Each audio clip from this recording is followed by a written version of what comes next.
So hello everyone, welcome to true IAS and PCS। इस lecture में हम लोग अप्रैल 2023 के जो विजन IAS के करंट अफेयर की मैगजीन है उसके अंदर से फोर्थ चैप्टर को हम लोग करेंगे सिक्योरिटी। एंड सिक्योरिटी चैप्टर के अंदर, सिक्योरिटी डोमेन के अंदर सबसे पहले हमारा एक प्यारा सा टॉपिक है वेपनाइजेशन ऑफ स्पेस। देखो क्या होता है, सबसे पहले एक एनेक्डोट बताता हूँ मैं आपको। एक कहानी से शुरुआत करते हैं इस चीज़ की, और कहानी कोई ज़्यादा पुरानी नहीं। कहानी की बात जो शुरुआत करते हैं हम लोग कोल्ड वॉर से करते हैं। अरबे फैमिलियर हो गए कोल्ड वॉर के बारे में, है ना? पता होगा आपको भी, USA और USSR की लड़ाई, है ना? क्या होता है ठकुराइन, जब सेकेंड वर्ल्ड वॉर ख़त्म होता है ना, तो आपको पता है दूसरा विश्व युद्ध ख़त्म होने के बाद एक पावर टसल दुनिया में, मतलब एक सवाल ये उठा कि अर्पित सुपर पावर कौन बनेगा, दुनिया को कंट्रोल कौन करेगा? क्या मल्टीपल कंट्रीज होंगी? क्या वर्ल्ड का स्ट्रक्चर, जब मल्टीपल कंट्रीज होती ना तो उसको हम लोग कहते हैं अर्पित, क्या दुनिया को हम लोग एक नाम देंगे मल्टीपोलर वर्ल्ड ऑर्डर? क्या दो कंट्रीज मिलकर रूल करेंगी पूरे दुनिया को अपनी आइडियोलॉजी के हिसाब से? उसको हम लोग कहते हैं बायपोलर। या फिर एक कंट्री जो है वो पूरी दुनिया को चलाएगी, जिसको हम लोग कहते हैं यूनिपोलर स्ट्रक्चर। पहले मुझे बताओ, इन तीन टर्म्स में कोई दिक्कत है आप लोगों को? बताओ, है ना? नहीं ना? अच्छा, ये पोल का मतलब क्या है कि जैसे बाइपोलर है, एक कंट्री यहाँ पर, एक कंट्री यहाँ पर। यूनिपोलर ये एक सिंगल कंट्री, और मल्टीपोलर मतलब एक कंट्री, एक कंट्री, एक कंट्री, एक कंट्री, एक कंट्री, इसकी डॉट से ऐसे कनेक्टेड है, इसकी डॉट से कनेक्टेड है, and this is the sole superpower. ठीक है? अब जो एक अगर जो बनेगा, इसको हम लोग कहेंगे this country will be the sole superpower. अगर दो भी हैं तब भी हम इनको सुपर पावर्स ही कहेंगे, लेकिन सोल मैंने वर्ड इसलिए लिखा है, इकलौती सुपर पावर से यही बचेगी। अब जब कोल्ड वॉर चल रहा था तो वर्ल्ड का स्ट्रक्चर कुछ ऐसा निकल कर आया कि वर्ल्ड वॉज बाइपोलर। USA और USSR की टसल चल रही थी, ठीक है? और टसल इसी बात की चल रही थी कि दुनिया का कंट्रोल करने वाला एक सोल सुपर पावर कौन बनेगा। अल्टीमेटली रिजल्ट ये निकल कर आया कि USA बना सोल सुपर पावर, और उसको कहा गया कि दुनिया में USA की हेजीमनी है। हेजीमनी है hegemony in terms of hard power, military domain में उसका वर्चस्व है। Economic power, dollar supreme currency, American economy unbeatable economy, ठीक है? एप्पल के प्रोडक्ट्स, माइक्रोसॉफ्ट, पेप्सी, हर चीज़ आप देख लो। उसके बाद सॉफ्ट पावर, USA का कल्चर, वेस्टर्न बनने की भूख, ग्लोबलाइजेशन की definition is equal to USA का कल्चर, जीन्स पहनना, मैकडोनल्ड में खाना खाना, कुर्ते के नीचे जीन्स पहनना। यानी कि अगर आपका इंडिजिनस कल्चर है तो आपके शरीर में, आपकी सोच में कहीं ना कहीं USA की झलक देखने को मिलेगी। लेकिन हमारा तो टॉपिक वेपनाइजेशन ऑफ स्पेस, हम ये सब डिस्कस क्यों कर रहे हैं?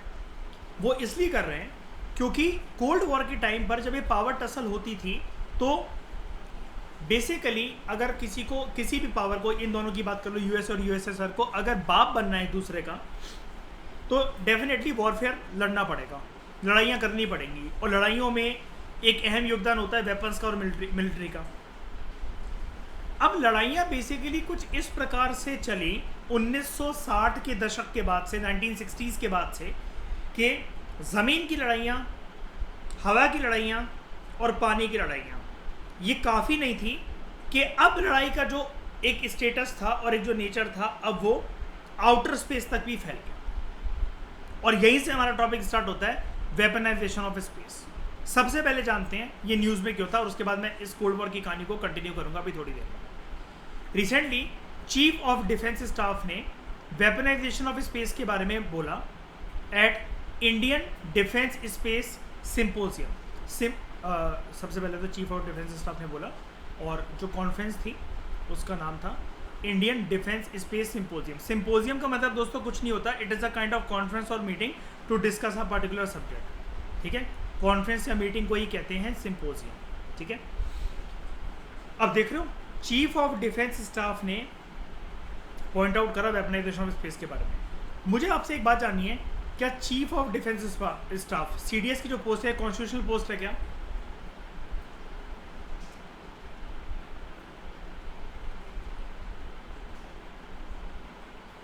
बताओ। चीफ ऑफ डिफेंस स्टाफ की जो पोस्ट है वो कॉन्स्टिट्यूशनल पोस्ट है क्या? बिल्कुल नहीं, ठीक है, it is a non constitutional post. First CDS कौन थे हमारे देश के? जनरल बिपिन रावत। अभी कौन है? तो ये कैसे बोल रहे हैं फिर?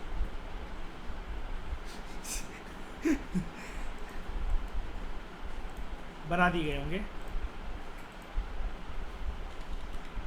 Chief of defence staff Anil Chauhan, general Anil Chauhan, chief of defence staff, CDS, ठीक है। हाँ, क्योंकि वही वाली बात है, मैं ना जब प्रिपेयर कर रहा था मेरे दिमाग में भी जनरल बिपिन रावत की बात ये था, बहुत बार वैकेंट पड़ी नहीं, और बात ये भी चल रही थी सरकारी सोच रही थी हटाई दो उस पोस्ट को, है ना, वैकेंट रहा था काफ़ी टाइम तक। अब मेरे को यही था मन में, मैं कहा भाई ये फिर बोल कौन रहा है, फिर कैसे बोल रहा है, ये कंटेक्स्ट कैसे आ गया फिर डेफिनेशन ऑफ सर्विस के बारे में, क्या आत्मा थोड़ी ना बोल रही किसी की। तो सीडीएस है, और मैंने नाम दिखा दिया आपको जैसा कि जनरल अनिल चौहान।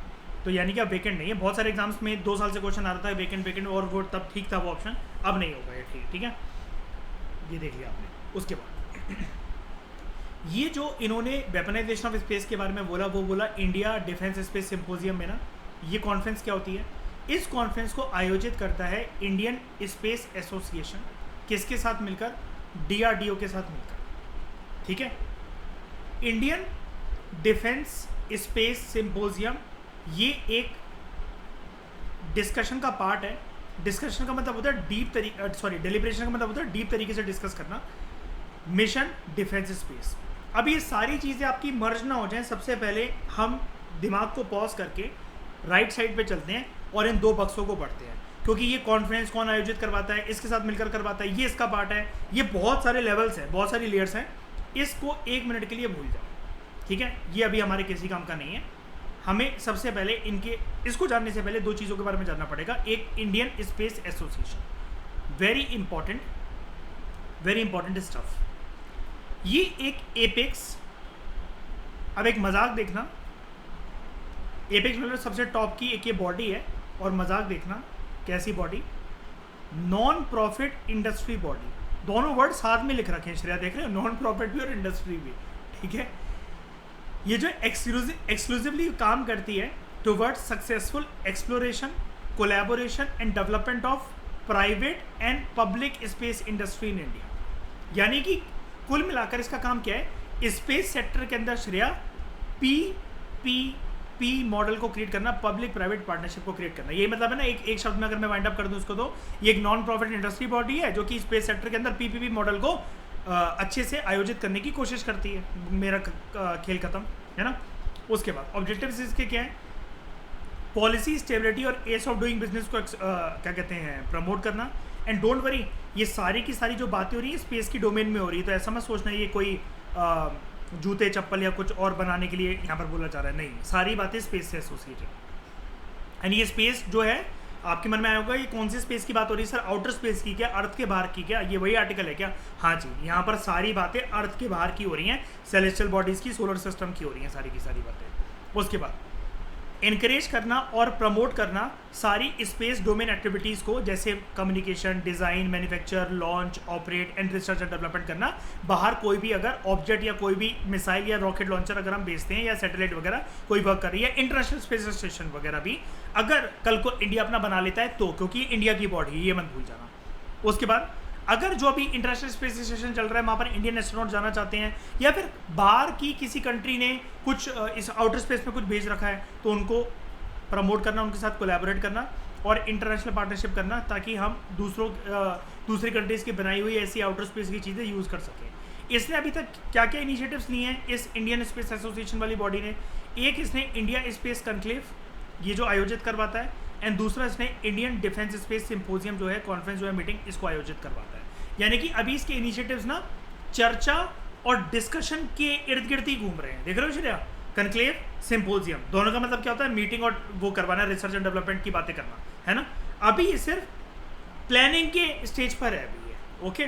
मतलब ये बॉडी खुद प्लानिंग की स्टेज पर नहीं है, मतलब इसके इनिशिएटिव जो हैं वो प्लानिंग की स्टेज पर है। सबसे पहले यार इतनी बड़ी चीज़ को अगर हम जो पढ़ने जा रहे हैं topic weaponisation of space, space में अगर हमें कुछ अपने वेपन्स भेजने हैं, कुछ चीज़ अगर ऐसी करनी है, उसके लिए इंटेंस तरीके से डिपेंडेंट डिस्कशन होना तो लाजमी है ना, बात हुआ है। तो अब ये क्या बोल रहा था, इंडिया डिफेंस स्पेस सिंपोजियम जो है ये इनिशिएटिव है इसका। तो चीफ ऑफ डिफेंस स्टाफ ने वेपनाइजेशन ऑफ स्पेस के बारे में क्या बोला, कहाँ बोला? Indian defence space symposium. अब इस लाइन को पढ़ो, इसको आयोजित करा गया था इस सिंपोजियम को इंडियन स्पेस एसोसिएशन के द्वारा, किसके साथ मिलकर? डीआरडीओ के साथ मिलकर। डीआरडीओ तो एक ऐसी बॉडी है जिसके बारे में आप बहुत सालों से सुन ही रहे होगे, जानते भी होगे, लेकिन आज हम थोड़ा सा अपने एग्जामिनेशन के परस्पेक्टिव से इसको जानते हैं। सबसे पहले अबाउट सेक्शन इसका, ये डीआरडीओ ना मिनिस्ट्री ऑफ डिफेंस के अंदर आती है। सबसे बेसिक बात तो ये मिनिस्ट्री ऑफ डिफेंस का एक रिसर्च एंड डेवलपमेंट विंग है, ये उसका एक रिसर्च एंड डेवलपमेंट आर्म है, जिसका बेसिकली एम और विजन ये है कि हमारे देश को एम्पावर करना, किस चीज़ के लिए? ताकि हम लोग एक state of the art, indigenous का मतलब होता है देसी तरीके से खुद जो हमारे देश में डेवलप हुआ। स्टेट ऑफ द आर्ट का मैं आपको मतलब बता देता हूँ, जो भी कोई चीज़ बड़ी लेटेस्ट होती है ना, ये वर्ड, ये जो state of the art word होता है, ये शब्द ना टेक्नोलॉजी के मामले में यूज़ करा जाता है। तो state of the art indigenous defence technologies and system बनाना, सारी latest technologies and defence system बनाना, ये इसका एम है, ठीक है। मिशन इसका क्या क्या है? टेक्नोलॉजिकल सॉल्यूशंस देना टू द सर्विसेज। कौन सी सर्विसेज की बात हो रही है यहाँ पर? आर्मी, नेवी, एयरफोर्स, ताकि उनकी कॉम्बैट इफेक्टिवनेस जो है, लड़ाई या कुछ भी है, मतलब मान लो कि ड्रिल एक्सरसाइजिंग है, वो सारी की सारी बहुत इफेक्टिव रहे। उसके बाद आर्म फोर्सेस को इक्विप करना with state of the art, वही मैंने बताया ना भाई, latest weapon system and equipment. इसने अभी तक डीआरडीओ ने क्या क्या प्रोडक्ट्स या सिस्टम डेवलप कर रखे हैं अभी तक? अग्नि और पृथ्वी सीरीज ऑफ मिसाइल डेवलप कर रखी है, ब्रह्मोस, ठीक है, ये याद रखना। मैं पहले आपको एक एक करके बता देता हूँ जस्ट।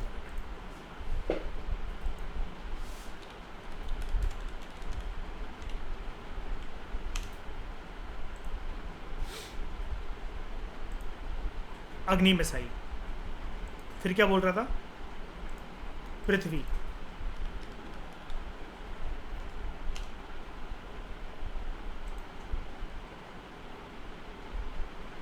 पृथ्वी मिसाइल, देखो ऊपर लिखा भी हुआ है अगर ध्यान से देखो, डीआरडीओ, ठीक है। उसके बाद ब्रह्मोस, ब्रह्मोस की तो काफ़ी तारीफ आपने सुनी होगी।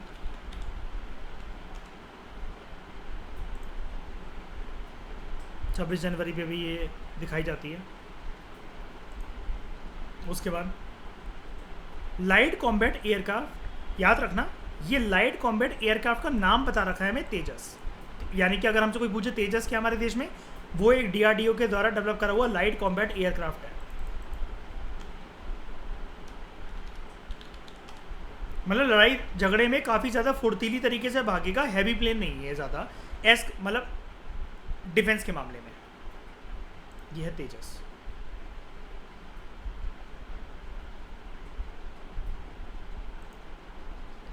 फिर क्या है? मल्टी बैरल रॉकेट लॉन्चर, यानी कि एक रॉकेट नहीं छूटेगा, बड़े सारे रॉकेट छूटेंगे। पिनाक,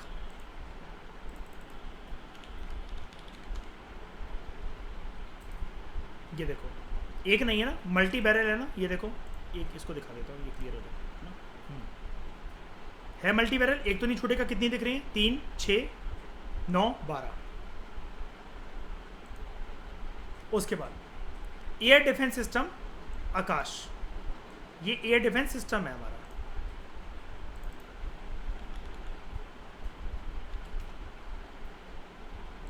ये हवा में ही दुश्मन की मिसाइल को फोड़ देगा, अपने आप लॉन्च भी हो जाता है। Wide range of radars and electronic warfare systems, ये बहुत सारे हैं हमारे पास, एंड ये इसने डेवलप करे डीआरडीओ ने। और हमारे पास ध्यान से सुनना, एक मेन बैटल टैंक है अर्जुन MK1।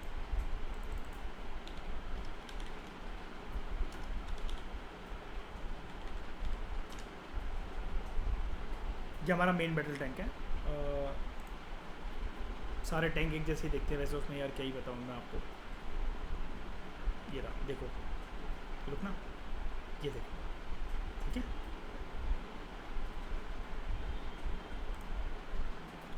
उसके बाद एक और चीज़ इसने डेवलप करी है, अलग से हाईलाइट करके दे रखा है, ये सबसे इंपॉर्टेंट है, very short range air defence system missile, ठीक है, very short range air defence system missile.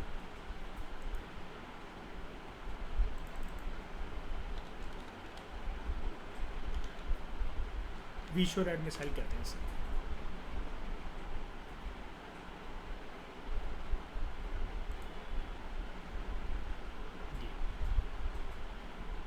इसको आप खुद भी चला सकते हो, मतलब इंसानों के चलाने के लिए ये इसका ट्रिगर पॉइंट होता है, यहाँ पर ये लॉन्च होती है, इसका निशाना पिन पॉइंट करके ये काफ़ी दूर तक जाती है। ओके,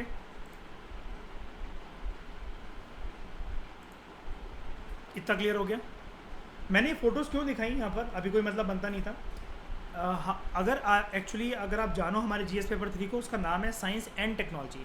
तो टेक्नोलॉजी के मामले में हम लोग मिसाइल टेक्नोलॉजी का भी एक डेडिकेटेड क्लास करेंगे, जो कि हमारी 10 से 15 दिन तक चलेगी, जिसमें आपको ये लगेगा कि भाई बस सर अब हम खुद की मिसाइल बना सकते हैं, खुद का न्यूक्लियर बॉम्ब बना सकते हैं, हम बहुत कुछ जानेंगे उसके बारे में, ठीक है। लेकिन ये आर्टिकल आपको बहुत सारे कंसेप्ट क्लियर करेगा। जैसे आज आपने फोटो देखी तो आज आपकी शुरुआत हो गई है उस मिसाइल टेक्नोलॉजी में जाने में। अब आपको अभी ना बहुत सारी दिक्कत आई होगी पक्का कि सर आपने फ़ोटो तो दिखाती, हमें एग्जाम में कुछ कल को वो क्वेश्चन पूछेगा तो हाउ वी विल डिफरेंशिएट अग्नि from Prithvi, Prithvi from Tejas, Tejas from Akash, Akash from ये वीशोरैड मिसाइल। डोंट वरी, इनकी कैटेगराइजेशन होती है, मैं उसके लिए बैठा हूँ, मैं आपको बताऊँगा कि ये चीज़ कैसे लर्न करनी होती है, क्योंकि ये चीज़ प्रीलिम्स के अंदर भी है लेकिन मेंस के अंदर जाता है, क्योंकि साइंस एंड टेक्नोलॉजी जो है ना, वो टेक्नोलॉजी वाला एंगल जीएस पेपर 3 के अंदर आता है। और अब जो ये मिसाइल विसाइल की छोटी छोटी चीज़ें होती थी ना, अब वो पूछने लगा है मेंस के अंदर। तो ये चीज़ मैं आपको बताऊंगा, लेकिन आज आपकी शुरुआत बेसिक लेवल से हो चुकी है, कोई टेंशन नहीं। अब देखो वापस आते हैं अपने आर्टिकल के ऊपर। ये जो इंडियन डिफेंस स्पेस सिम्पोजियम है, ठीक है, ये ऑर्गेनाइज करा गया इंडियन स्पेस एसोसिएशन के द्वारा, ये पढ़ लिया हमने, एंड डीआरडीओ के द्वारा, डीआरडीओ के बारे में भी हमने सब कुछ जान लिया, ठीक है। अब ये जो इवेंट है ये एक पार्ट है डिस्कशन डेलिब्रेशन का अंडर मिशन डिफेंस स्पेस। ये भाई क्या मिशन है हमारा। अब ना जो इतना सा पार्ट है ना श्रेयस का, इतना सा ये जो पार्ट है, ये अलग से एक मीन्स में क्वेश्चन बन सकता है 150 वर्ड्स का, 10 मार्कर का, ठीक है, कि मिशन डिफेंस स्टाफ हमारा क्या है भाई, काफ़ी सॉरी मिशन डिफेंस स्पेस हमारा क्या है यार। ये ना CDS अगर हाईलाइट कर रहे हैं, चीफ ऑफ डिफेंस स्टाफ अगर वेपनाइजेशन ऑफ स्पेस की बात कर रहे हैं, यार हमें ये मिशन पता होना चाहिए कि यार हमारा सच में स्पेस डिफेंस को भी लेकर कुछ मिशन है क्या। आज तक सुना है आप लोगों ने इसके बारे में, बताओ, आउटर स्पेस के बारे में हमारा कोई मिशन सुना है कभी हमारी सरकार का? नहीं ना। ये देखो ये एक हिडन चीज़ है। जनरली इसके बारे में आपको इतना ज़्यादा हाँ एक नाम वाम मिल जाएगा, लेकिन रियल मुद्दा क्या है कि एग्जाम में लिखने वाली जो एक स्टफ है वो क्या है, तो वो आपको ये आर्टिकल बता रहा है। बिल्कुल स्टैटिक पोर्शन आपका यहाँ से कंप्लीट हो जाएगा इसका मिशन डिफेंस स्पेस का। मिशन डिफेंस स्टेट एक इनिशिएटिव है भारत की सरकार का, देख रहे हो कितनी तगड़ी चीज़, शुरू में इसने बम पटका, भारत की सरकार का, to develop innovative solutions for defence requirements. यहाँ तक तो बात ठीक है, लेकिन भारत की सरकार का मिशन, ये भी कोई इंपॉर्टेंट बात नहीं थी, लेकिन भारत की सरकार का initiative in the domain of space, outer space. कितनी तगड़ी लाइन है, अगर आप इसको फील करना चाहो तो ये देखो, डिफेंस रिक्वायरमेंट्स के क्या क्या है भाई आउटर स्पेस के अंदर, अगर हमें कल को अपना झंडा गाड़ना है, परचम लहराना है, तो इसकी बातें होने शुरू हो गई हैं। फिर देख रहे हो अब यहाँ पर क्या है, अभी एक मिशन है लॉन्च हो चुका है, लेकिन इसके तहत हमने कोई भी चीज़ अभी बाहर लॉन्च करनी थी आउटर स्पेस के अंदर। अभी मैंने क्या बताया, पूरा का पूरा आर्टिकल चल रहा है कौन सी स्टेज पर है, जैसे कनक्लेव हो रहा है, ये सिंपोजियम हो रहा है, सिर्फ अभी डिस्कशन, डिबेट, एक्सपर्ट्स के साथ पॉलिसी मेकिंग, यही सब चल रहा है अभी, ठीक है। अब देखो हमने यहाँ पर ना 75 चैलेंजेस जो हैं ये दिए हैं स्टार्टअप्स को, इनोवेटर्स को और प्राइवेट सेक्टर को। अब देख रहे हो, इसलिए तो बोलता हूँ मैं PPP मॉडल। सरकार जो सोशलिस्ट सिस्टम है वो सब कुछ तो अपने साथ नहीं ला सकता, हमें कैपिटलिस्ट सिस्टम की भी ज़रूरत पड़ती है ना, तभी तो हमारी इकोनॉमी का नेचर है ब्यूटीफुल नेचर, मिक्स्ड इकोनॉमी। सारी चीज़ें सरकार नहीं कर सकती, आपको प्राइवेट लोगों का हाथ चाहिए पड़ेगा, पक्का चाहिए पड़ेगा। दिल्ली में श्रेया जो मेट्रोज हैं, जो मेट्रो ट्रेन चलती है, मतलब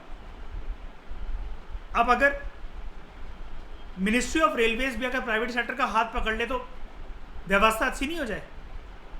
वो गंदी, वाहियात और बदबूदार इसलिए पड़ी रहती है बिकॉज वहां पर अभी कोई रिसर्च एंड डेवलपमेंट है ही नहीं। अगर वो होने लग जाए तो फिर मेट्रो में ये वाली बातें फिर अर्पित कैसे मान लेते हैं लोग कि यहाँ थूकना नहीं है, पानी नहीं खाना है या खान पान का सामान लेकर नहीं जाना है। यहाँ पर डर कैसे भाई? इनोवेशन टेक्नोलॉजी वगैरह लेकर आओगे, आप स्टाफ रखोगे, सिक्योरिटी गार्ड्स रखोगे, अपने आप डर जागते हैं लोगों के अंदर, है कि नहीं? तो ये चीज़ है।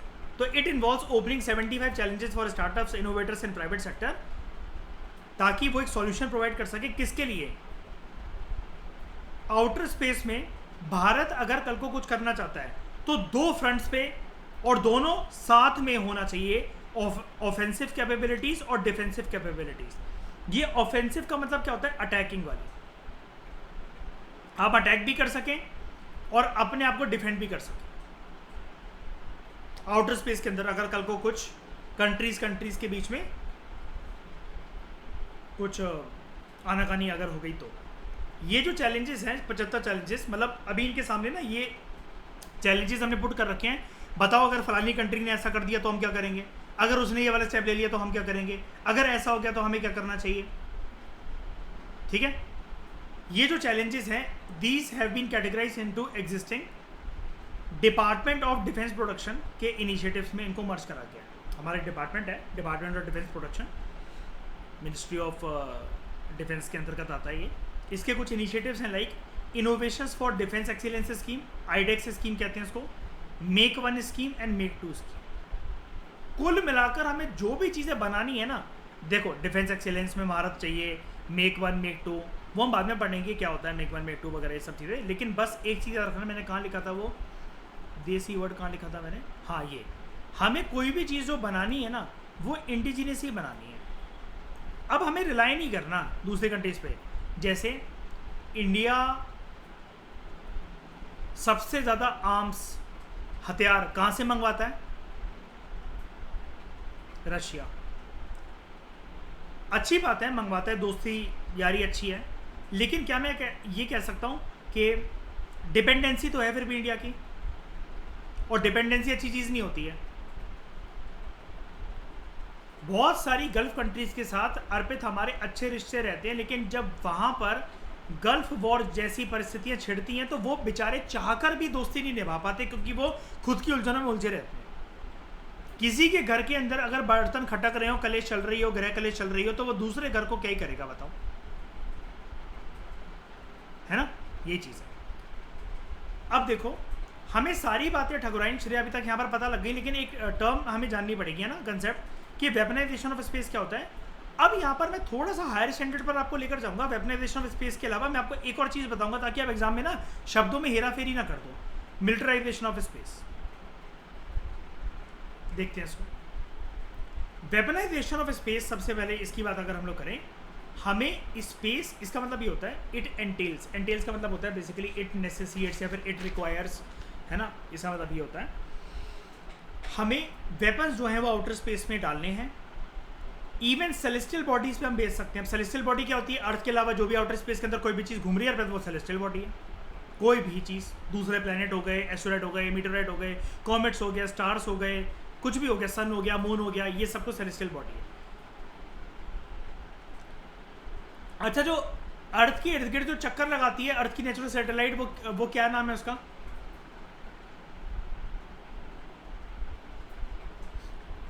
मून। ठीक है, कितनी नेचुरल सैटेलाइट है हमारे पास? एक ही है। मून कौन सी कंट्री का ठकुराइन है? कौन सी कंट्री का है मून? कोई भी नहीं, क्या मतलब? कौन, कोई तो रेगुलेट करता होगा। हाँ, किसी कंट्री का तो होता होगा मून, पक्का किसी इंडिविजुअल को तो नहीं है। नहीं, वो तो मेरा है, मैं तो हरबंदी से कहता हूँ, चाँद ताड़े तोड़ के ला के दूंगा, छोटी छोटी बातें। हाँ बताओ। नहीं सीरियसली, पर मैं पूछ रहा हूँ मून किसी का है अर्पित? बाहर की कोई भी ऐसी चीज़ किसी कंट्री की है? बाहर, अर्थ के बाहर कोई भी ऐसी चीज़ which a particular country can claim हमारी है? कोई भी ऐसी चीज़, एक चीज़ अगर कभी ऐसा हो अगर आपको पता हो तो। नहीं वो नहीं, मैं नेचुरल चीज़ों की बात कर रहा हूँ, भेजने को तो आप कुछ भी भेज दो। नहीं, बिल्कुल नहीं है ऐसा, ठीक है। सेलेस्टियल बॉडीज पे, इस पे क्या कहते हैं, अब देखो मैंने ये वाली बात आपसे क्यों करी है, क्यों पूछा मैंने मून वाली बात। यार सेलेस्टियल बॉडीज पे तुम वेपन या फिर वेपनरी रखोगे। वेपनरी मैं बता देता हूँ पहले आपको डिफरेंस। वेपन होता है नंबर ऑफ वेपन्स। जब सारे के सारे वेपन्स को कॉम्बिनेशन में जब आपको शब्द बोलना है ना, तो आज के बाद you can use the term weaponry. श्रेय आपके पास 4 बंदूकें मान लो, एक एक बंदूक को अगर मैं कहूँगा, या 2 बंदूकों को, 3 को भी कह रहा हूँ तो मैं कहूँगा श्रेय के पास वेपन्स हैं। पूरा सेट ऑफ बंदूकें जो आपके पास हैं, जितने भी हथियार आपके घर में है, उसको मैं कहूँगा श्रेय द सेट ऑफ वेपनरी, ठीक है।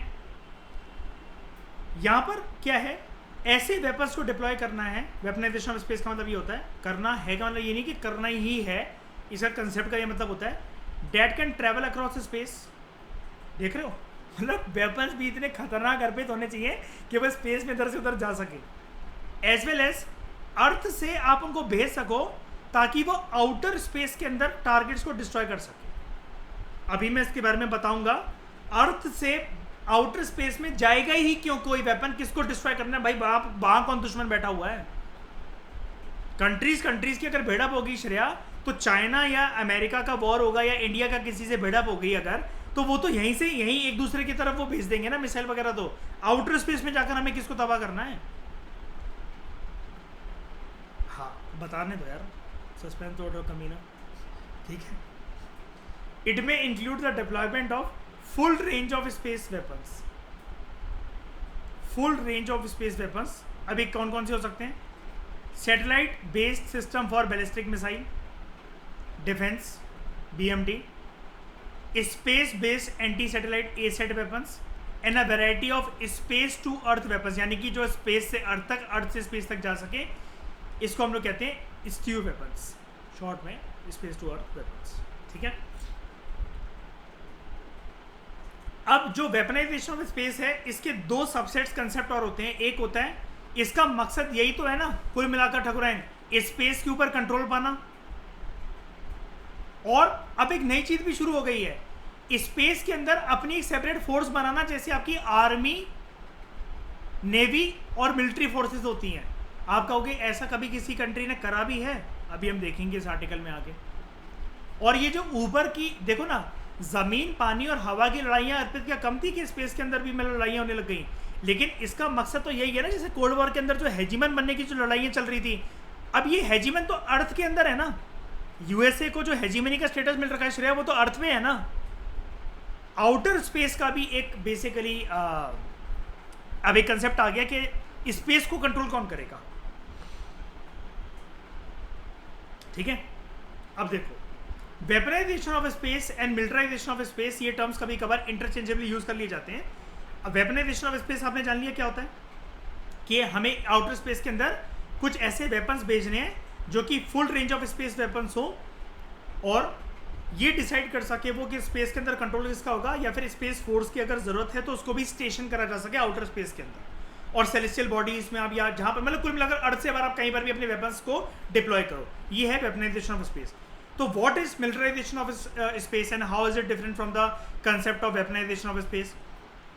मिलिटराइजेशन ऑफ स्पेस का मतलब ये होता है, आप स्पेस को यूज कर रहे हो, आउटर स्पेस को यूज कर रहे हो, ताकि वहां पर आपने कोई ऐसी चीज भेज रखी है, आपका मेन मुद्दा लड़ाई करने का या सामने वाली कंट्री को नीचा दिखाने का मुद्दा जो है, वो आउटर स्पेस में भिड़प करने का नहीं है। आउटर स्पेस में नहीं भिड़ोगे आप, आउटर स्पेस पे कोई ऐसी चीजें डिप्लॉय जरूर करोगे जिसकी वजह से जो आपके ऑपरेशंस धरती में, पानी में और आकाश में, लेकिन ये तीनों जगह अर्थ पर होनी चाहिए।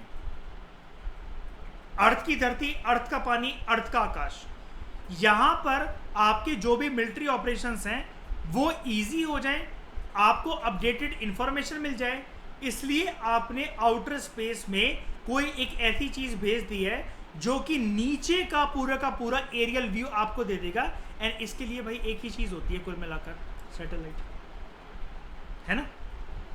हाई फ्रीक्वेंसी सैटेलाइट होगी वो, अब उसी की अलग अलग फॉर्म है हाई फ्रीक्वेंसी सैटेलाइट की। यहाँ पर कुछ कुछ एसेट्स जो है वो आप डिप्लॉय करते हो, like early warning communication system, navigation, command and control, ये आप ये देखो लिखा हुआ etcetera, they are being placed in space, ताकि ग्राउंड लेवल पे जो मिलिट्री इंफ्रास्ट्रक्चर है आर्मी, नेवी और एयरफोर्स का, उसको सपोर्ट मिल सके। छोटी सी एक बात बताता हूँ, मिलिट्री शिप्स कुछ जो हैं समुद्र के अंदर अर्पित वो डिप्लॉयड है।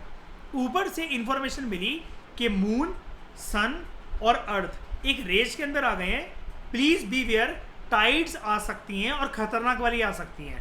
तो जो मिलिट्री ऑफिसर है, जो कमांडर है, वो कमांड क्या देगा, इन शिप्स को अभी कोस्ट लाइन की तरफ ले चलो, हम कल परसों बाद में फिर से ले आएंगे। ऊपर से एक संकेत मिला है हमें, सैटेलाइट ने भेजा है कि टाइड्स आ सकती है। हो गया, हेल्प हो गई, डिस्ट्रॉय होने से बच गए, पैसा बच गया। टाइड्स आती तो कुछ भी हो सकता था ना, बताओ। एक छोटा सा एग्जांपल बताओ, ठीक है। अब हाँ, मल्टीपर्पज यूज, मतलब इसमें कोई दिक्कत तो नहीं ना आपको, मतलब मैंने तो एक छोटा सा एग्जांपल बस आपके सामने प्रेजेंट करा है बस ये।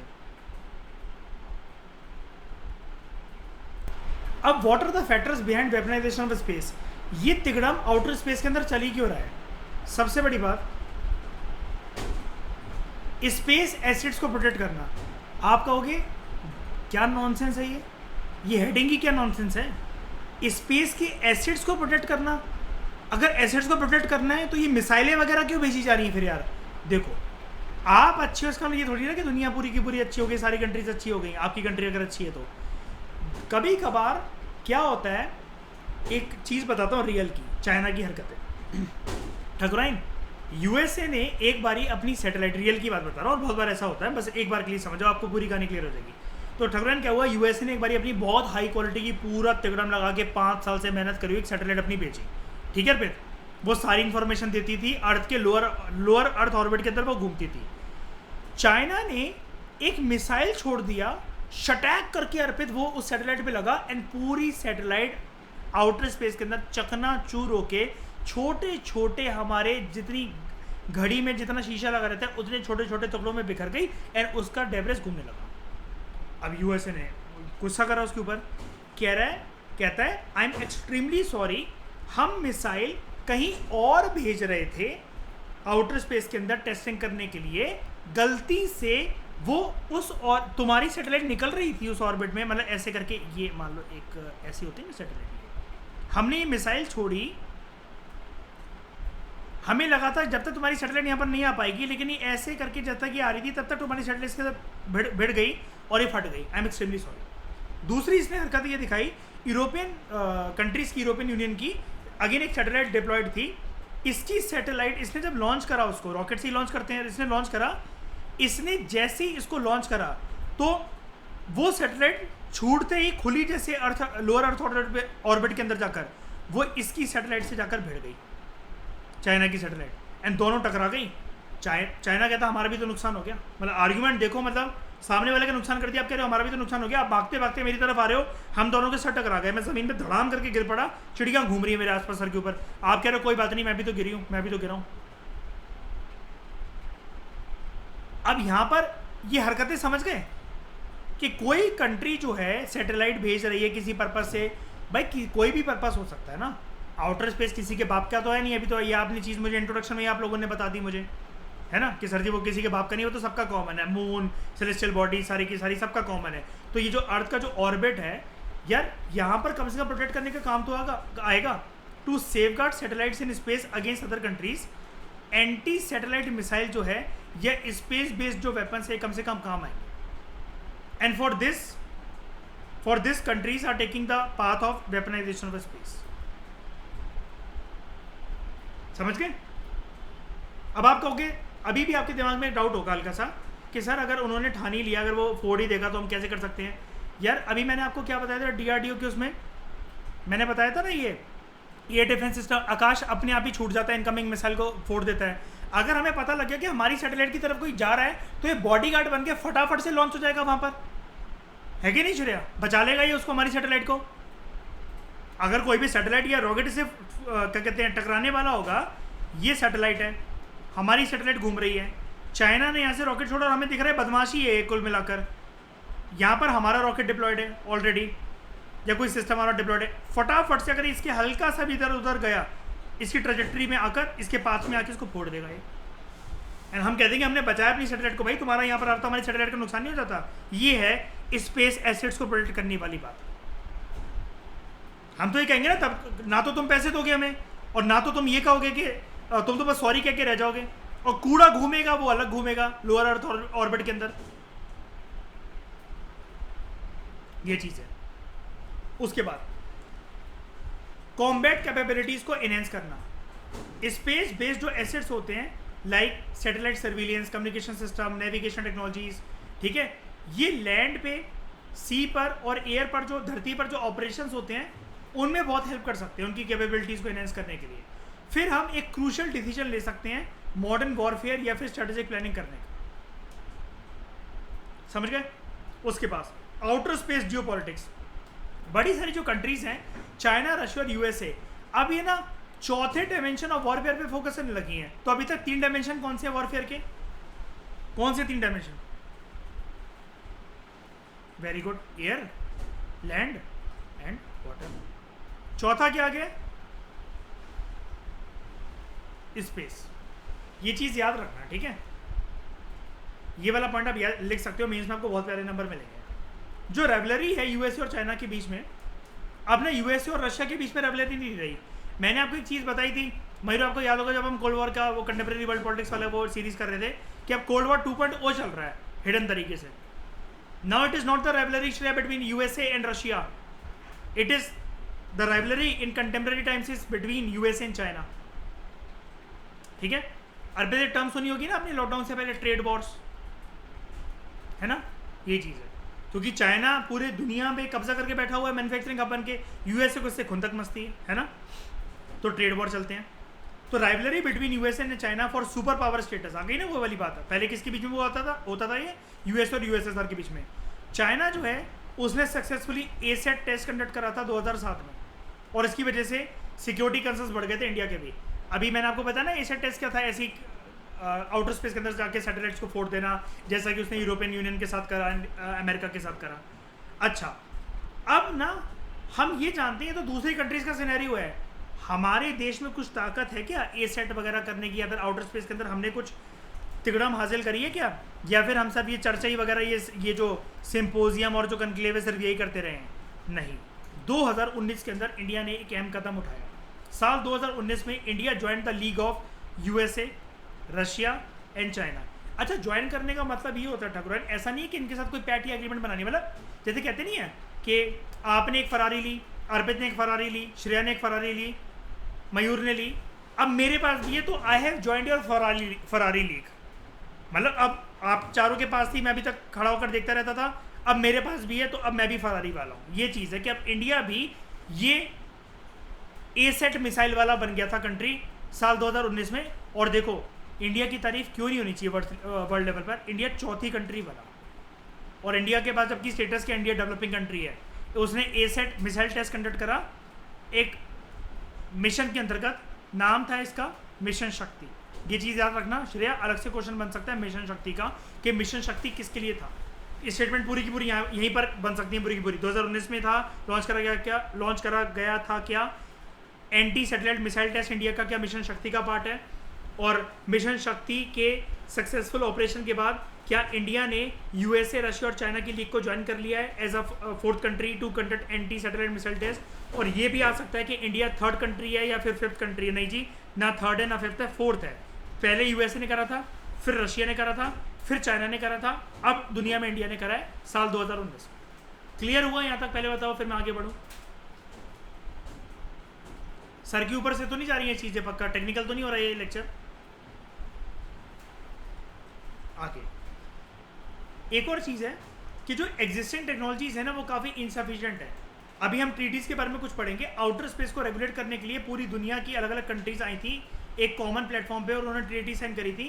कोल्ड वॉर वाले लेक्चर के अंदर याद होगा बड़ी सारी ट्रीटीज़ आई थी, मतलब आउटर स्पेस की बात अलग है, कोल्ड वॉर के टाइम पर ताकि न्यूक्लियर वेपन्स ना बनाए यूएसए और यूएसएसआर। तो जैसे CTBT, comprehensive test band treaty, NPT, nuclear non proliferation treaty, SALT I, strategic arms limitation talks 1, SALT II, START I, strategic arms reduction treaty 1। अब श्रेया जितने भी मैंने नाम लिए, डोंट वरी, कोल्ड वॉर वाले सीरीज के अंदर आपको अपने आप याद हो जाएंगी, ठीक है। अब ऐसे ही ना, ये तो हो गया न्यूक्लियर वेपन्स को रोकने के लिए। अब आउटर स्पेस की कोई ट्रीटीज होनी चाहिए, क्योंकि देखो ना, अगर आउटर स्पेस की कोई ट्रीटी ना हो, तुमने हमारी मिसाइल फोड़ी, तुमने बोल दिया सॉरी गलती से हो गया, अब श्रेया हम भी फोड़ देंगे उनकी, हम भी बोल देंगे सॉरी गलती से हो गया, तुम्हारी ऑर्बिट में वो आ रही थी। अब यही तो एक लड़ाई का ट्रिगर पॉइंट है, आउटर स्पेस की लड़ाई का ट्रिगर पॉइंट है, या फिर अर्थ पर थर्ड वर्ल्ड वॉर का ट्रिगर पॉइंट है। अगर यूएस और चाइना या रशिया जैसा अगर ऐसी हरकतें करने लग गए तो थर्ड वर्ल्ड वॉर नहीं राइज हो सकता इसकी वजह से, बताना जरा। और ये एक दूसरे को उकसाने वाली बात है ना ये तो। अब देखो, आउटर स्पेस ट्रीटी हालांकि एक्सप्लिसिट तरीके से प्रतिबंध लगाता है on the deployment of weapons of mass destruction. ये WMD की डेफिनेशन आपको श्रेया मिलेगी थर्ड चैप्टर के अंदर, कोल्ड वॉर वाली सीरीज जो है, कंटेम्प्रेरी वर्ल्ड पॉलिटिक्स वाली जो बुक है, gulf war 1 and gulf war 2 के अंदर। वेपन्स ऑफ मास डिस्ट्रक्शन का झूठा क्या कहेंगे इसको, यूएसए इराक के अंदर घुसा था और सद्दाम हुसैन की रिजीम के ऊपर उसने अटैक करा था, यही झूठा एक बात पेश करके, दुनिया के सामने झूठी बात पेश करके कि इराक के ऊपर हमेशा कि वो WMD डेवलप कर रहा है, वेपन्स ऑफ मास डिस्ट्रक्शन। कुछ नहीं होता ये, it is a kind of nuclear weapons only, ठीक है, जिसका एक ट्रिगर हिरोशिमा और नागासाकी जैसा आतंक मचा सकता है। लेकिन इतनी अच्छी ट्रीटी होने के बावजूद भी it does not address non WMD weapons such as counter space capabilities. अब ये जो ओवरसाइट है, ओवरसाइट का मतलब क्या होता है, एरर, मिस्टेक या फिर फॉल्ट। ये एक पोटेंशियल गैप छोड़ देता है। इंटरनेशनल रेगुलेशन क्या हो भी सकता है इन terms of weaponisation of space और नॉट, ये एक बहुत बड़ा सवालिया चिन्ह छोड़ देता है, क्वेश्चन मार्क छोड़ देता है कि ट्रीटीज जो हैं, आउटर स्पेस ट्रीटी वगैरह जैसे, वो ठीक तो हैं, चल तो रही हैं, लेकिन अभी भी इतनी ज़्यादा कोई वो नहीं है, सफिशिएंट नहीं है, मतलब, ठीक है। उसके बाद इम्प्लीकेशन ऑफ स्पेस वेपनाइजेशन, अगर ये होने लगा तो आउटर स्पेस के अंदर डेब्रिज बढ़ेगा। डेब्रिज का मतलब होता है कूड़ा कबाड़ा बढ़ेगा। स्पेस वेपन्स जो हैं, जो कि मिसाइल्स को छोड़ते हैं आउटर स्पेस के अंदर, ये एक डेंजर पहुंचाएंगे, ठीक है, और मैसिव अमाउंट ऑफ जो स्पेस से आने वाला, मिसाइल से आने वाला जो कचरा होगा, सैटेलाइट्स का कचरा जो होगा, या फिर अगर कोई टूट फूट गई तो वो वहीं घूमता रहेगा। गाजीपुर का जैसे मैंने आपको बताया था कूड़े का पहाड़, वैसे ही एक ऐसे पहाड़ हमें आउटर स्पेस के अंदर, लोअर अर्थ ऑर्बिट के अंदर देखने को मिलते रहेंगे। और इसकी वजह से ये टर्म याद रखना, ये आप मेंस में कोड कर सकते हो, PSIR में भी कोड कर सकते हो, और प्रीलिम्स के अंदर भी क्वेश्चन बन सकता है। ये कैसलर सिंड्रोम क्या होता है? लोगों को लगेगा सुन के शायद से कोई शारीरिक बीमारी होगी, कोई मानसिक बीमारी होगी, नहीं। कैसलर सिंड्रोम एक आउटर स्पेस से रिलेटेड ही एक टर्म है। ये एक फिनोमेना होता है जहाँ पर the amount of junk in the earth's orbit around the earth, ये एक ऐसे पॉइंट पे पहुँच जाता है कि ये छोटे छोटे टुकड़ों के अंदर कन्वर्ट होकर और कूड़ा कबाड़ा इकट्ठा करेगा, and this creates a bigger problem for satellites, astronauts and mission planner, क्योंकि फिर अर्थ के ऑर्बिट में कुछ भी बीच में भेजने के लिए रहेगा ही नहीं। कैसे नहीं रहेगा? जब पूरा वो कबाड़ा भर जाएगा। ये कोई आपके गाजीपुर का कूड़ा थोड़ी ना है कि आप इसको आग लगा दो कि कोई बात नहीं, CO2 तो फैलेगा। आउटर स्पेस से, ऑर्बिट से कोई भी चीज़ खींच कर निकालने के लिए मुझे टेक्नोलॉजी का नाम बता दो। आज के ज़माने में बताओ, है अभी दुनिया के पास कोई ऐसी टेक्नोलॉजी कि अर्थ के ऑर्बिट के अंदर जो चीज़ घूम रही है उसको खींच के बाहर निकालने ऑर्बिट से? बताओ, नहीं ना। एक सेकंड, यूट्यूब खोल गया गलती से। अब मैं आपको एक चीज़ दिखाता हूँ ज़रा।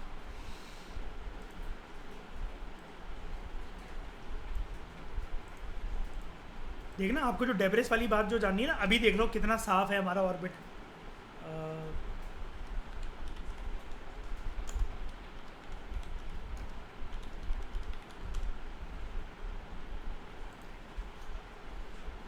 रियल फोटो दिखाता हूँ।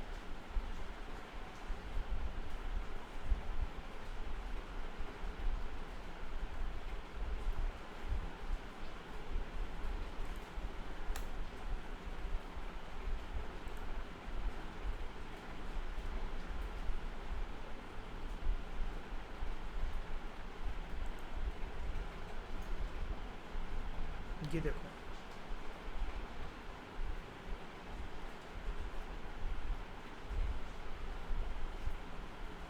जगह दिख रही है कहीं से कुछ भेजने की? लो अर्थ ऑर्बिट की फ़ोटो है वैसे, जगह दिख रही है कुछ कहीं भेजने की? है ना, ये देखो, इधर ही देख लो, चलो थोड़ा सा, हाँ ये है फोटो, ये देखो। कहाँ भेजूँ मैं? कुछ भी बीच में भेजना है तो एक्चुअल में ऐसा नहीं नहीं, मैं वही तो कह रहा हूँ, लो अर्थ ऑर्बिट। मैं अभी ज्योग्राफी में आपको पढ़ाऊंगा, अभी आपको समझ में नहीं आएगा, बस कुल मिलाकर ऐसा मान लो, जो अर्थ का एक तो चक्कर लगाता है ऑर्बिट में मून, उससे थोड़ा सा नीचे वाला ऑर्बिट होता है। ये जो सर्कल्स होते हैं, कोई एक ही सर्कल थोड़ी ना होते सेलेस्टियल बॉडी के इर्द गिर्द, और भी तो सर्कल्स होते हैं ना। तो सबसे नीचे वाला है, देख रहे हो? ऊपर वाला देखो, बात तो वही है ना यार श्रेया, यार ऊपर वाले में तो सवाल ही नहीं उठता। अगर कोई सैटेलाइट भेजेंगे तो सबसे रीसेंट कम्युनिकेशन है, सबसे रीसेंट जो तिरंगे आएंगे वो तो इसी के आएंगे ना। ऊपर से तो कम्युनिकेशन वीक होगा। इन्होंने नीचे में ही बट्टा बिठा दिया पूरा का पूरा। ये देखो क्या दिख रहा है आपको यहाँ पर भेजने लायक, और ये जितना ये जो दिख रहा है ना, ये सब टूटा फूटा है, बेकार की चीज़ें।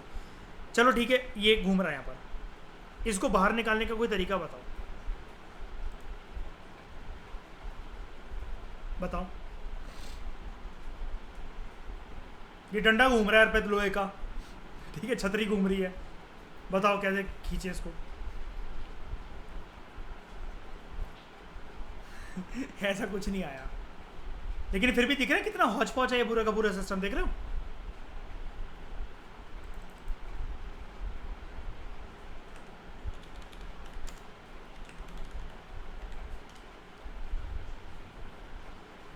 अब देखो ये सेट मिसाइल क्या करती हैं। एक मिसाइल जा रही है, किसको स्ट्राइक करने जा रही है? सामने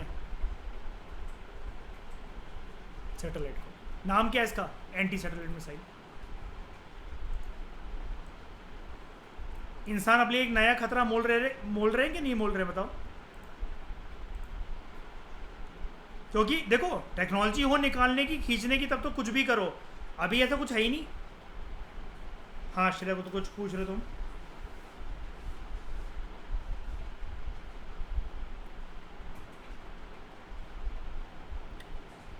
बाहर सैटेलाइट वगैरह पे कुछ अगर खतरा करा, या फिर हमने जो चीज़ें छोड़ रखी हैं लोअर अर्थ ऑर्बिट के अंदर, उस पर अगर कोई खतरा अगर मंडराया तो हम फोड़ देंगे, बिल्कुल। मैं वही तो कह रहा हूँ। लेकिन ये बताओ, ये कोई अच्छी चीज़ है क्या? ये ऐसा क्या हो जाएगा इससे, बताओ? है ना, यही चीज़ है। And it may pose a threat to astronauts जो कि इंटरनेशनल स्पेस स्टेशन में है। अच्छा, ये इंटरनेशनल स्पेस स्टेशन ना, कई लोगों को एक गलत फहमी रहती है, ये सिर्फ यूएसए का है, रशिया का है, इसका अलग है, उसका अलग है। नहीं भाई, इंटरनेशनल स्पेस स्टेशन एक ही है। यहाँ पर सारे की सारी कंट्रीज, सारी नॉट सारी, यहाँ पर नंबर ऑफ कंट्रीज कोलैब करती हैं आपस में, जैसे यूरोप की बड़ी सारी कंट्रीज, यूएसए, रशिया, कनाडा और जापान, ताकि वो जॉइंट डेवलपमेंट, ऑपरेशन और यूटिलाइजेशन कर सकें परमानेंट तरीके से। उनके पास कुछ स्ट्रक्चर होना चाहिए इन लो अर्थ ऑर्बिट, और वहाँ पर ये एक इंटरनेशनल स्पेस स्टेशन घूमता रहता है। अभी स्पेस स्टेशन दिखता कैसे है? ये इंटरनेशनल स्पेस स्टेशन,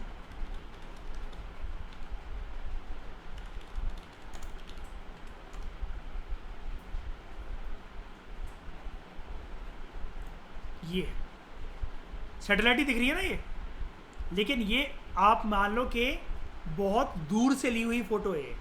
इसके अंदर लेकर जाऊं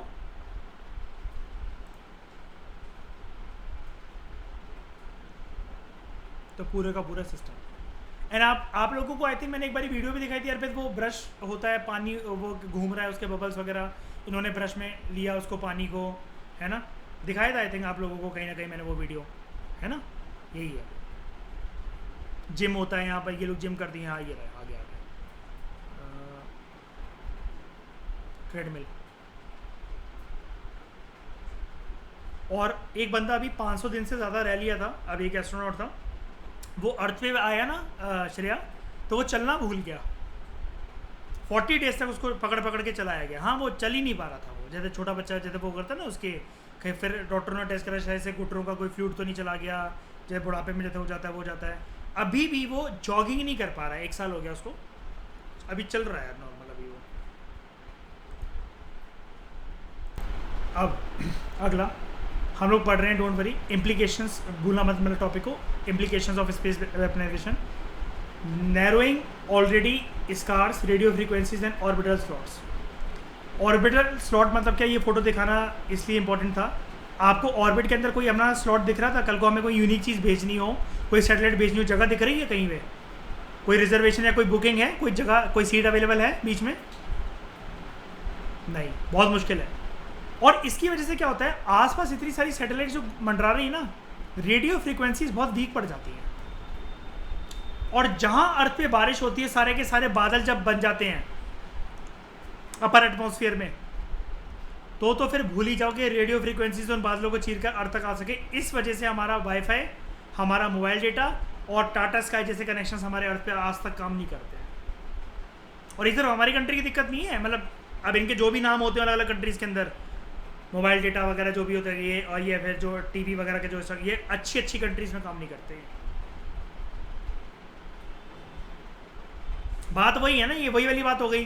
रेडियो फ्रीक्वेंसीज में एक अड़चन कैसी, लेट मी प्रूव इट। हम लोग मेरे घर पे बैठे हुए हैं, 17-18 लोग हैं, एंड सारे लोग मेरे घर का वाईफाई यूज़ कर रहे हैं। मैं जब अपने फ़ोन में कोई चीज़ देख रहा हूँ तो वो अटकेगी या बहुत फास्ट चलेगी? बताओ, अटकेगी, ऑब्वियस सी बात है ना। एंड जब आप लोग सब सो गए और तब मैं फ़ोन यूज़ कर रहा हूँ तो वो बहुत फास्ट चलेगा। बस बात यही है, लॉजिक यहाँ अप्लाई कर लो। उसके बाद हाँ, कौन किस में चला जाता है, वही बारिश वाली बात अभी बताई तो मैंने। हाँ, monopolisation of orbital slots and non disclosure of military satellite orbital slots. और रेडियो फ्रीक्वेंसी जो है, ये जो सिक्योरिटी पर्पज से यूज़ करी जाती है, इसकी वजह से रेडियो फ्रीक्वेंसीज और ऑर्बिटल स्लॉट्स नहीं बचे हैं, एंड इसकी वजह से और ज़्यादा झंझट वाली बात ये जो है। अब ये जो कंस्ट्रक्शन है, ये जो लिमिटेशन है, it limits the scope of activities for commercial space activities. यानी कि देखो, ये वाली बातें तो लड़ाई झगड़े के हिसाब से हो रही हैं यार। स्पेस को अगर एक्सप्लोर करना है तो कमर्शियल स्पेस जो एंटरप्राइजेस हैं, जो एक्टिविटीज़ हैं, वो तो हो ही नहीं सकती। इसकी वजह से स्पेस आर्म रेस एक ट्रिगर हो सकती है। जैसा कि अभी तक आर्म्स रेस जो थी वो यूएसए और यूएसएसआर के बीच में चली थी कोल्ड वॉर के टाइम पर, अब एक स्पेस की आर्म्स रेस शुरू हो सकती है। जो करेंटली वेपनाइजेशन ऑफ स्पेस जो चल रहा है, इसकी वजह से एक एनवायरमेंट क्रिएट हो सकता है अनसर्टेनिटी का, शक का, मिस कैलकुलेशन का, कंपटीशन का, और एग्रेसिव तरीके से सारे देश जो हैं वो अपने ये जो वेपन्स हैं स्पेस के अंदर, इनको डिप्लॉय कर सकते हैं। अब देखो, यूएसए ने अपनी एक यूएसए की स्पेस फोर्स क्रिएट करी थी 2019 में, याद है? वेपनाइजेशन ऑफ स्पेस का मैं आपको सेकंड कंसेप्ट यहाँ पर बता रहा था, कहाँ गया ये रहा, मैं ग्रीन कलर से उसको मार्क करता हूँ, आपको देखिएगा अभी। वेपनाइजेशन ऑफ स्पेस के दो सब कंसेप्ट्स हैं, space control and space force application. USA ने दूसरी चीज को पूरा कर दिया ना श्रेया, स्पेस के अंदर अपनी एक फोर्स बना ली। और देखना, स्टेप तो देख लो जरा, कितना तगड़ा स्टेप है मयूर। यूएसए की जो मिलिट्री है उससे हटकर एक सेपरेट ब्रांच बना दी इसको। श्रेया, रेगुलर सैलरी, ड्रेस वगैरह सब कुछ, जो कि फोकस करते हैं स्पेस ऑपरेशंस पे और डिफेंस पे। आज तक ये बात आई है हमारे सामने करंट अफेयर में? इतनी बड़ी चीजें कभी सुना है इसके बारे में आप लोगों ने? बिल्कुल नहीं। उसके बाद रशिया जो है वो भी वर्क कर रहा है, उसको देखा देखी एसेट वेपन्स को डेवलप करने के लिए। लाइक रशिया ने एक सिस्टम बनाया है, न्यूडॉल सिस्टम। ये लो अर्थ ऑर्बिट्स के अंदर जो भी सैटेलाइट्स हैं उनको डिस्ट्रॉय करने के लिए बनाया है रशिया ने सिस्टम। अगेन ये इससे क्या चल रहा है, स्पेस के लिए आर्म्स रेस। क्रिटिकल इंफ्रास्ट्रक्चर इससे अफेक्ट हो सकता है। सैटेलाइट जो है वो एक इंपॉर्टेंट रोल प्ले करती हैं अर्थ के क्रिटिकल इंफ्रास्ट्रक्चर को सपोर्ट करने के लिए, जैसे communication network, weather forecasting, navigation system, disaster management, ये सब उससे अफेक्ट हो जाएगा। अच्छी सैटेलाइट भी फूट जाएंगी इस चक्कर में, और खर्चा भी तो आता है। देश की जीडीपी प्रभावित नहीं होगी क्या? और ये पैसा किसका है जो कि सरकारें लगा देती हैं? जनता का। उसके बाद peaceful exploration of outer space, ये इम्पैक्ट होगा। वेपन्स जो प्लेस कर जाएंगे आउटर स्पेस के अंदर, इसकी वजह से आउटर स्पेस एक बैटलफील्ड के अंदर कन्वर्ट हो जाएगा। आगे बढ़ने से पहले, वे फॉरवर्ड की तरफ जाने से पहले दो चार चीज़ें डिस्कस कर लेते हैं छोटी सी। ऊपर वाला बॉक्स तो हो गया ये। इंडिया ने अभी तक क्या क्या स्टेप लिए हैं अपने स्पेस को प्रोटेक्ट करने के लिए, ये इंपॉर्टेंट है। मिशन शक्ति जो कि इंडिया की एक एंटी सैटेलाइट मिसाइल सिस्टम है। डिफेंस स्पेस एजेंसी, ये ट्राई सर्विस एजेंसी है इंडियन आर्म फोर्सेस की, यानी कि डिफेंस स्पेस एजेंसी के अंदर तीनों का योगदान लिया जाता है। ट्राई सर्विस कौन कौन? Army, navy, air force. उसके बाद डिफेंस स्पेस रिसर्च एजेंसी, ये एक स्पेस वॉरफेयर वेपन सिस्टम और टेक्नोलॉजीज को क्रिएट करने के लिए बनाई गई एजेंसी है। नाविक के बारे में आपने सुना होगा, नेविगेशन विद इंडियन कॉन्स्टिट्यूशन, ये एक एरिया कवर करता है कि यहाँ इसके बारे में यूपीएससी भी पूछ चुका है क्वेश्चन आई थिंक, कि ये एक broad spectrum of range cover करता है कि यहाँ पर जो इंडिया की जो बाउंड्रीज हैं प्लस 1500 किलोमीटर का हिस्सा जो बियॉन्ड इंडियन बाउंड्रीज हैं उनको नेविगेट करने का एक तरीका है, एक टेक्नोलॉजी है। उसके बाद India space exercise, Ind space exercise इसको कहते हैं। यहाँ पर बेसिकली जैसा स्पेस वॉरफेयर होगा ना, बिल्कुल वहाँ पर अगर रियल में ये चीज़ हो जाए और इंडिया वहाँ पर उस टाइम पर इंडियन फोर्सेस हों, वहाँ पर स्पेस फोर्सेस हों इंडिया की, तो रियल सिनेरियो कैसा होगा उसके लिए कुछ एक्सरसाइजेस कंडक्ट करी जाती हैं। जैसा कि आपको पता है ना कि मालाबार एक्सरसाइज इंडिया क्या कहते हैं कंडक्ट करता है, बड़ी सारी चीज़ें जो है इंडिया ड्रिलिंग एक्सरसाइज कंडक्ट करता है बड़ी सारी कंट्रीज़ के साथ मिलकर, तो ये एक साइमुलेटेड स्पेस वॉरफेयर एक्सरसाइज होती है, रियल में नहीं करी जाती है, कोई लड़ाई नहीं चल रही है, it is just a practice आप कह सकते हो, ये करता है इंडिया। अब देख रहे हो बात, इसका मतलब शायद काफ़ी हद तक बढ़ चुकी है कि इंडिया को इस प्रकार की एक्सरसाइज जो है वो करनी पड़ रही है, प्रैक्टिस करनी पड़ रही है।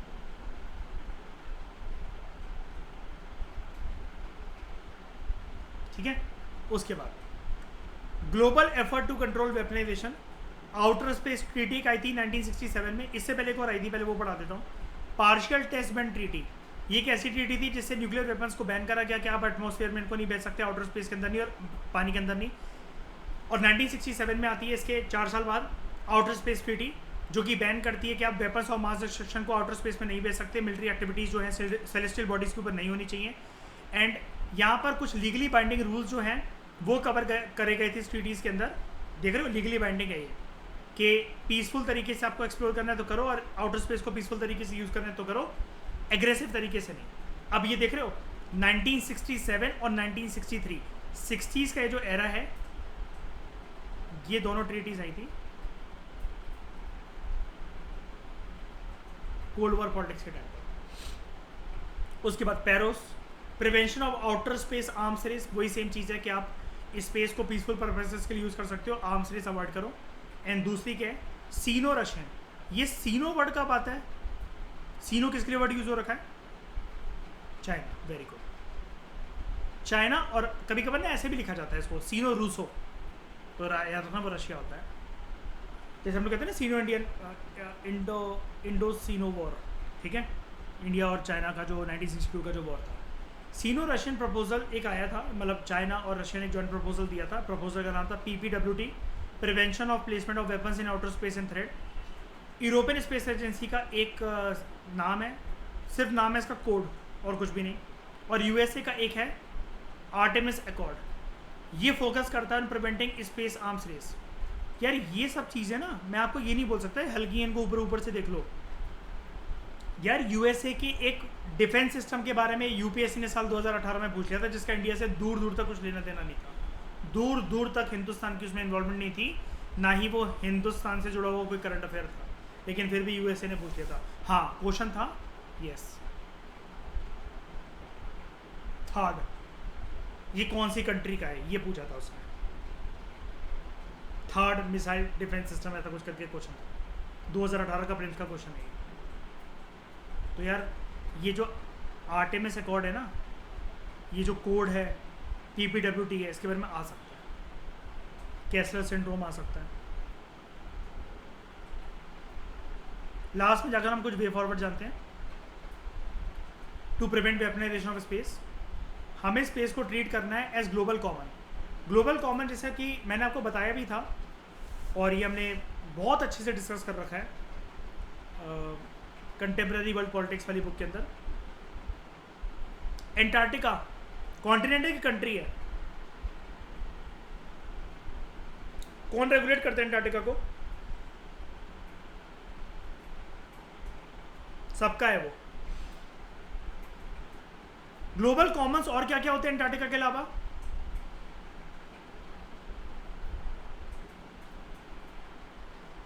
ओशन किसी कंट्री के होते हैं?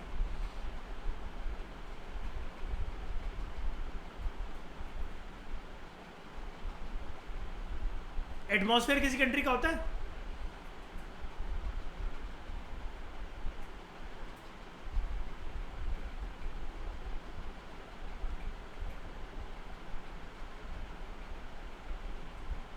सी फ्लोर किसी कंट्री के होते हैं? और एंटार्क्टिका। आप बताओ श्रेया, इसका मतलब ठकुराइन, ग्लोबल कॉमन क्या वर्ड सीखे, इससे क्या मतलब सीखे? यानी कि कॉमनली सबके हैं, सारी कंट्रीज के हैं। स्पेस से ग्लोबल कॉमन है कि किसी कंट्री का है?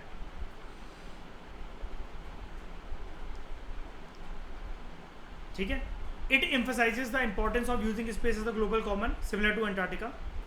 बेसिकली हम एक आइडिया प्रमोट करना है कि space should be utilize for peaceful purposes and in the interest of all countries. ये जो अप्रोच है इस बात को इंकरेज करती है कि there should be international collaboration and responsible use of space resources, और हमें किसी भी प्रकार का जो वेपनाइजेशन और जो मिलिटराइजेशन है स्पेस का वो हमें अवॉइड करना है। उसके बाद need of binding international legal framework. अभी हमने क्या देखा, ये ट्रीटी अच्छी है, outer space treaty binding regulations लगाती है, लेकिन इनफ नहीं है, काफ़ी नहीं है। जैसा कि हमने यहाँ पर एक पॉइंट देख रहे थे हम लोग, हाँ ये it does not address non weapons of mass destruction. अगर देखो ये कहती है वेपन्स ऑफ मास डिस्ट्रक्शन नहीं भेजना, ठीक है, तो क्या दूसरे वेपन्स भेज सकते हैं? क्या हमने फोड़ दिया, WMD से नहीं फोड़ा था, किसी और मिसाइल से फोड़ दिया था, ये क्या बात हुई? तो हमें एक बाइंडिंग इंटरनेशनल फ्रेमवर्क की ज़रूरत है। ट्रीटी आ जाए काफ़ी नहीं है, बाइंडिंग होनी चाहिए। उसके बाद हमें लाइक माइंडेड स्टेट्स के साथ कोलैबोरेट करना चाहिए, और यहाँ पर एक टर्म दे रखा है, हमें उनके साथ एक कोड ऑफ कंडक्ट बनाना चाहिए, लेकिन इन अ लेस फॉर्मल मैनर। अब एक बात बताओ, लेस फॉर्मल मैनर क्यों? ये तो इतना इंपॉर्टेंट मुद्दा है, उसको इनफॉर्मल बनाएंगे? यार देखो ना श्रेया, लाइक माइंडेड कंट्रीज साथ में आ रही हैं, अगर उनका मन ही नहीं होता तो वो आपसी समझौता करने के लिए टेबल कुर्सी पे बैठते क्यों बात करने के लिए? तो वहाँ पर फ्रेंडली एटमॉस्फेयर रखो, ताकि जिसमें जो दूसरी गवर्नमेंट जो है, दूसरी सरकार जो पार्टिसिपेट नहीं कर रही है, एटलीस्ट आप लोग इनिशिएटिव लो, ये बोला जा रहा है इस पॉइंट के अंदर। उसके बाद we need to develop dual use platforms for deterrence purposes. मतलब बेसिकली क्या है, हमें कुछ ऐसे प्लेटफॉर्म्स बनाने की ज़रूरत है जिसमें हम ये देख सकें कि आउटर स्पेस की कितनी इंपॉर्टेंस है सिविलियन पर्पस और मिलिट्री पर्पस के लिए, और हमें इसके लिए एक कटिंग एज टेक्नोलॉजी चाहिए। ये जो कटिंग एज टेक्नोलॉजी है ना, ये इसका मतलब भी वही होता है state of the art technology, मतलब लेटेस्ट टेक्नोलॉजी वगैरह। उसके बाद we need a secure satellite assisted communication.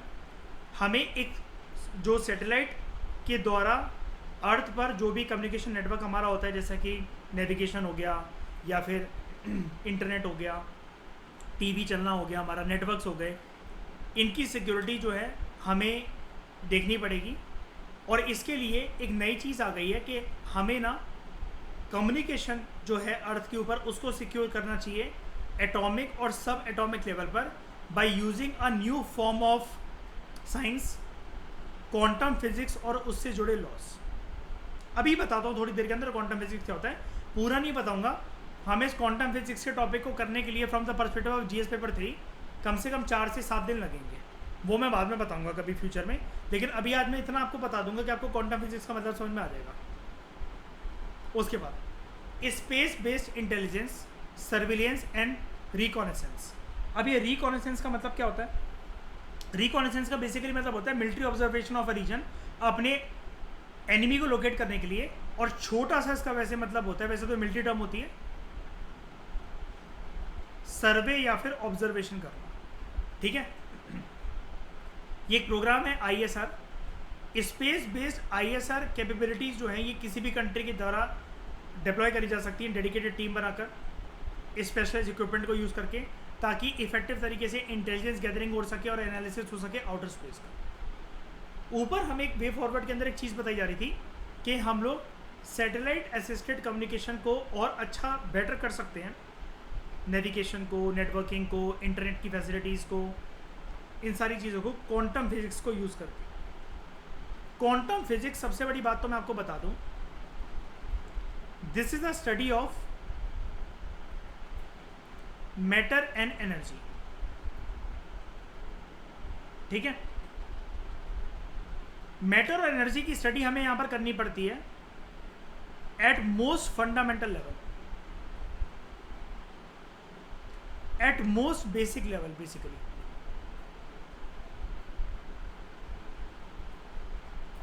ये बेसिकली इस चीज को देखने के काम आता है क्वांटम फिजिक्स, कि नेचर के जो बिल्डिंग ब्लॉक्स हैं, बिल्डिंग ब्लॉक्स ऑफ नेचर या मैटर कह लो, वो किससे बने होते हैं? एटॉमिक एंड सब एटॉमिक पार्टिकल से, like electrons, neutrons, photons, protons, यही होते हैं एटॉमिक सब एटॉमिक पार्टिकल्स। अब आप कहोगे यार ये चीज़ें तो डिस्कवर हो चुकी है ना सर, ये तो हम 9th क्लास में जब छोटे थे तब पढ़ते थे केमिस्ट्री वगैरह में, ये सब फिजिक्स वगैरह में, ये क्यों आ रहा है यहाँ पर?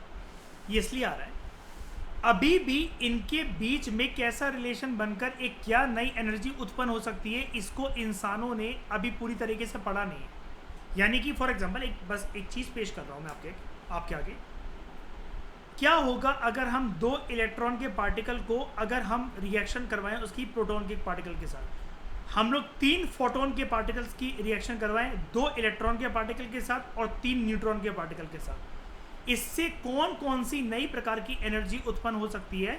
अब क्या पता उसकी वजह से जो तिरंगे हैं वो बहुत दूर तक जाने लगे, कुल मिलाकर रेडिएशंस वगैरह जो निकलती हैं, इसको, इस चीज़ की स्टडी को हम लोग कहते हैं क्वांटम फिजिक्स। ये चीज़ समझ में आई आपको? क्वांटम फिजिक्स के अनुसार मुझे क्या बताओ, क्या ये जो क्वांटम एनर्जी है हमारे शरीर के, अभी ये जब हम पढ़ रहे हैं इर्द गिर्द हो रही है क्या? बताओ। बिल्कुल आपको पता ना, ये जो पार्टिकल्स होते हैं फोटॉन्स, प्रोटॉन्स, न्यूट्रॉन्स वगैरह, कहते हैं ना कि मैंने आपको अभी थोड़े दिन पहले एक बात बताई थी कि मोबाइल को अपने माथे पे रखकर, सर के पास रखकर, छाती पे रख के मत सोना चाहिए, ट्यूमर हो सकता है, बड़ी सारी दिक्कतें हो सकती हैं। ये कैसे हो रही हैं? ये कुछ ना कुछ रेडिएशन छोड़ता है। कहते हैं ना, जैसे बहुत कहते क्या है, आपने ना शायद से अखबार में ट्रैक करा होगा चीज़ को, छोटे छोटे करंट अफेयर होते हैं रीजन के। अर्पित आपने सुना होगा, बड़े सारे लोगों ने कलेक्टर ऑफिस जाकर या सीएम ऑफिस जाकर धरना प्रदर्शन करा कि ये जो एयरटेल और जियो के जो नेटवर्क टावर लगे हुए इनको यहाँ से हटाओ। लोगों का ये मानना है कि इनसे जो तिरंगे आएंगी उनसे हमारी और हमारे बच्चों की शारीरिक और मानसिक विकास रुकेगा, प्लस मानसिक तनाव बढ़ता है इन सब चीज़ों की वजह से। Shreya, can we do our complete UPSC study online? सिर्फ पीडीएफ पढ़ के विदाउट राइटिंग एनीथिंग को वगैरह करके याद हो जाएगा स्क्रीन पे देखते देखते सब कुछ। आज भी हम इसको ऑफलाइन अगर हम बैठे होते, अगर हम सब आज भी, श्रेया, हम लैपटॉप खोलते भी नहीं कभी। वो स्टडी बेस्ट स्टडी होती है। अब इसको प्रूव करने के लिए ना, जैसे क्वांटम फिजिक्स के आपने कहीं देख रखा है, चलो एक बार टेस्ट कर लेते हैं आपको।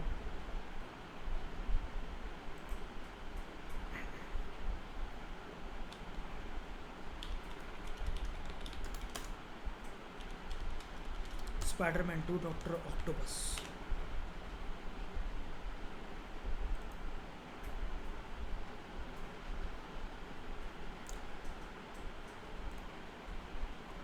आप लोगों ने अगर स्पाइडरमैन 2 देख रखी हो, उसके अंदर ये सीन आता है और इससे आप क्वांटम फिजिक्स को मतलब थोड़ा सा रिलेट कर सकते हो, थोड़ा सा, लेकिन आपकी हेल्प हो जाएगी, डोंट वरी। इसलिए कि मशीन बनाई है, कुल मिलाकर टेक्नोलॉजी बनाई है, ये तो बेसिकली खुद छू नहीं सकता, इसके पास एक सब एटॉमिक पार्टिकल है, उससे ये सूरज, सन के पास जितनी ऊर्जा होती है उस पार्टिकल को, उस पार्टिकल के अंदर से उतनी एनर्जी निकालना चाहता है। अब खुद तो छुएगा नहीं, तो ये मशीन इसने बनाई है जो कि उस एनर्जी को पैदा करे। कैसे, वो देखते हैं। पहले मशीन अटैच हो रही है इसके शरीर से,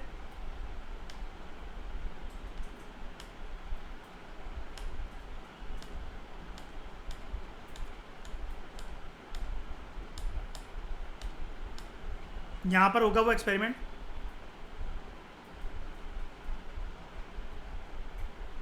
ये है वो एक छोटा सा हिस्सा, इसके अंदर वो एटॉमिक और सब एटॉमिक पार्टिकल्स हैं बहुत सारे, छोड़ दिया इसको,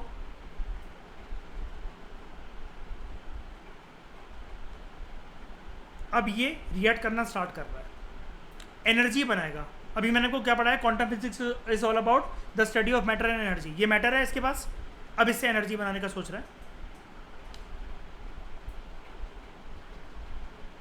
कुछ रेडिएशंस पास करी उसी पार्टिकल्स के इर्द गिर्द, ताकि सूरज जितनी ऊर्जा प्रोड्यूस करने का एक ये टेस्ट है, क्या सन जितनी एनर्जी अर्थ पे क्रिएट हो सकती है, ये इस मूवी के अंदर एक टेस्ट दिखाया हुआ है।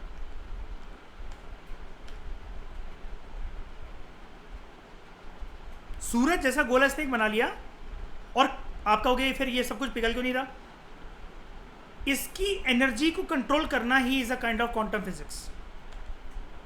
लेकिन ये एक्सपेरिमेंट इसका फेल हो जाता है, ये एक मैग्नेट में कन्वर्ट हो जाएगा बेसिकली, और सारी चीज़ें खींचती चली जाएंगी यहाँ पर, जो भी मैग्नेटिक चीज़ें हैं, जो भी चीज़ें, and this experiment is destroyed.